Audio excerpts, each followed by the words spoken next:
നമസ്കാരം. Raf talk ഫുട്ബോളിലേക്ക് അവർക്കും സ്വന്തം. ഫിഫ റാങ്കിങ്ങിൽ ഒന്നാമതാര അത് അർജൻറ്റീനയാണ്. പക്ഷേ ഇന്ന് അർജൻറ്റീനയ്ക്ക് വിജയിക്കാൻ കഴിഞ്ഞില്ലെങ്കിൽ ഫിഫ റാങ്കിങ്ങിൽ ഒന്നാം സ്ഥാനം അവർക്ക് നഷ്ടമാവും. വിജയം നിർബന്ധമാണ്. ഇന്ന് പെറുവിനെതിരെ അർജൻറ്റീന കളിക്കാൻ ഇറങ്ങുന്നു. ഇന്നെന്ന് പറയുമ്പോൾ ഇന്ത്യൻ സമയം സാങ്കേതികമായി നാളെ പുലർച്ചെ 5:30 കളി വിജയിച്ചാൽ മാത്രമേ അർജൻറ്റീനയ്ക്ക് ഒന്നാം സ്ഥാനം നിലനിർത്താൻ കഴിയുകയുള്ളൂ. അർജൻറ്റീൻ മാധ്യമമായിട്ടുള്ള TYC സ്പോർട്സ് അതിൻ്റെ കണക്കുകൾ വളരെ കൃത്യമായിട്ട് അവതരിപ്പിക്കുന്നുണ്ട്.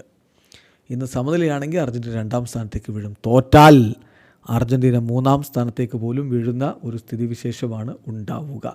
നിലവിൽ നമുക്കറിയാം, അർജൻറ്റീന 1ാമതും, ഫ്രാൻസ് 2ാമതും, സ്പെയിൻ 3ാമതും, ഇംഗ്ലണ്ട് 4ാമതും, ബ്രസീൽ 5ാമതുമാണ് ഈ ഒരു ഫിഫ വേൾഡ് റാങ്കിങ്ങിൽ നിൽക്കുന്നത്. അപ്പോൾ ഇനി നമുക്ക് വിശദമായിട്ട് കാര്യത്തിലേക്കൊന്ന് പോവുകയാണെങ്കിൽ, അർജൻറ്റീന ടീമിനെ സംബന്ധിച്ചിടത്തോളം കഴിഞ്ഞ കോപ്പ അമേരിക്കയ്ക്ക് ശേഷം അത്ര വലിയ വിജയങ്ങൾ ഉണ്ടാക്കാൻ പറ്റിയിട്ടില്ല. കഴിഞ്ഞ 4 കളികളിൽ നിന്ന് ഒറ്റ വിജയം മാത്രമേ ഉള്ളൂ എന്ന കാര്യം ശ്രദ്ധിക്കുക. Currently Argentina 6-0 ബൊളീവിയയെ തോൽപ്പിച്ചതിൻ്റെ പോയിൻറ്റുകളാണ് അവർക്കുണ്ടായിരുന്നത്. അതുകൂടി ആഡ് ചെയ്യപ്പെടുമ്പോൾ അവർക്ക് 1862.36 റേറ്റിംഗ് പോയിൻറ്റുകളാണുള്ളത്. എന്ന് പറഞ്ഞാൽ ഫ്രാൻസിനേക്കാൾ 3 പോയിൻറ്റ് കൂടുതൽ. ഫ്രാൻസിന് 1859.79 റേറ്റിംഗ് പോയിൻറ്റുകളാണുള്ളത്. അതേസമയം സ്പെയിനിന് 1848.76 റേറ്റിംഗ് പോയിൻറ്റുകളാണുള്ളത്. ഇനി ശ്രദ്ധിക്കുക, അതിപ്പോൾ ഡെൻമാർക്കിനെതിരേക്കുള്ള സ്പെയിൻ്റെ കളി കഴിഞ്ഞ ഏറ്റവും ലേറ്റസ്റ്റ് ആയിട്ടുള്ള കാൽക്കുലേഷൻസാണ്. ഇനി നോക്കുക, അർജൻറ്റീന ലാ ബൊംബനേറയിൽ വിജയിച്ചില്ലെങ്കിൽ, ഇന്നത്തെ കളി പെറുവിനെതിരെ സമനിലയിൽ കുരുങ്ങിയാൽ അവരുടെ പോയിൻ്റ് 1854.75 ആയിട്ട് കുറയും. അങ്ങനെ കുറഞ്ഞാൽ ഫ്രാൻസിന് ഓൾറെഡി 1859.79 ഉണ്ട്. അവർ 1ാം സ്ഥാനത്തേക്കും അർജൻറ്റീന 2ാം സ്ഥാനത്തേക്കും വീഴുന്ന സ്ഥിതിവിശേഷമാണ് ഉണ്ടാവുക.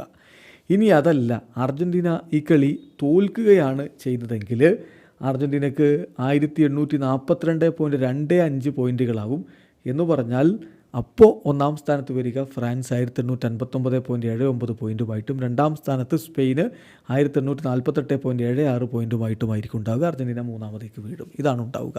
ചുരുക്കത്തിൽ ഇന്ന് വിജയിച്ചാൽ മാത്രമേ അർജൻറ്റീനയ്ക്ക് 1ാം സ്ഥാനം നിലനിർത്താൻ പറ്റുകയുള്ളൂ. പെറുവിനോട് സമനിലയിൽ കുരുങ്ങിയാൽ 1ാം സ്ഥാനത്തേക്ക് ഫ്രാൻസ് കയറും, അർജൻറ്റീന 2ാമതാകും. ഇന്ന് തോറ്റാൽ 1ാം സ്ഥാനത്ത് ഫ്രാൻസ് വരും, സ്പെയിന് 2ാമതാവും, അർജൻറ്റീന 3ാമതാവും. അങ്ങനെ 1ാം സ്ഥാനം എങ്ങാനും കൈവിട്ടു പോയാൽ, നമുക്കറിയാം ഇപ്പോൾ 592 ദിവസങ്ങളായിട്ട് അർജൻറ്റീനയാണ് ഫിഫ വേൾഡ് റാങ്കിങ്ങിൽ 1ാമത്. ഈ 1ാം സ്ഥാനം എങ്ങാനും നഷ്ടപ്പെട്ടു പോയാൽ ഇമ്മീഡിയറ്റ്ലി തിരിച്ചെടുക്കാൻ മാർഗവുമില്ല. മാർച്ച് മാസത്തിലെ പിന്നെ കളികളുള്ളൂ. അപ്പോൾ മാത്രമേ പിന്നെ ഒരു അവസരം വരികയുള്ളൂ. അതുകൊണ്ട് ഇന്നത്തെ കളിയിൽ പോയിൻ്റ് ഡ്രോപ്പ് ചെയ്യാതിരിക്കുക, വിജയം മാത്രം ലക്ഷ്യം വെച്ചാണ് അർജൻറ്റീന ഇറങ്ങുന്നത്. വീഡിയോ അവസാനിക്കുന്ന ഫുട്ബോൾ ലോകത്തെ കൂടുതൽ വിശേഷങ്ങളുമായി റാഫ് ടോക്സിൽ എത്താം.